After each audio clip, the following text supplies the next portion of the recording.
ኢትዮጵያ ቡና ወሳኝ ድል ተቀዳጀ። የ31ኛ ሳምንት የኢትዮጵያ ፕሪሚየር ሊግ ዛሬ ጅማሬውን ሲያደርግ የሳምንቱ ተጠባቂ መርሃ ግብር አመሻሽ 12 ሰዓት ላይ በአዳማ ሳይንስና ቴክኖሎጂ ሜዳ መሪዎቹን ኢትዮጵያ መድንን ከኢትዮጵያ ቡና አገናኝቶ ኢትዮጵያ ቡና በተጓዥ ደጋፊዎቹ ማራኪ ድባብ ታግዞ 1-0 አሸንፎ ወጥተዋል።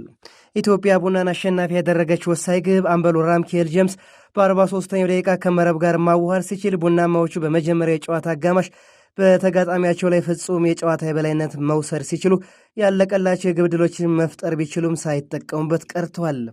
በበርካታ ተጓዥ ደጋፊዎች ታጅቦ የተከናወነ የሁለቱ ቡድኖች ጨዋታ ብርቱ የመሸናነፍ ፉክክር የተደረገበትና ማራኪ የጨዋታ እንቅስቃሴም የታየበት ነበር።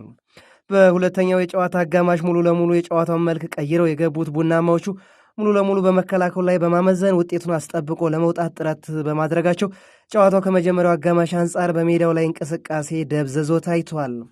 ኢትዮጵያ መድኖች ጎል ለማስቆጠር በሙሉ አቅማቸው አጥቅተው ቢጫወቱም እንደ ወትረው ሁሉ በመከላከል አደረጃጀቱ ጠንካራ የነበረውን የቡናን የተከላካይ ክፍል ማስከፈት አልቻሉም።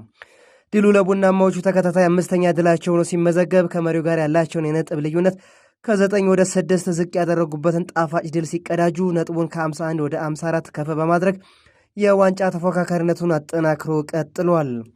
ኢትዮጵያ መድን በአንጻሩ የነጥብ ልዩነቱን የሚያሰፋበትን ድል ሲያመክን በ60 ነጥብ አሁንም ከሊጉ አናት ላይ እንደተቀመጠ ቀጥሏል።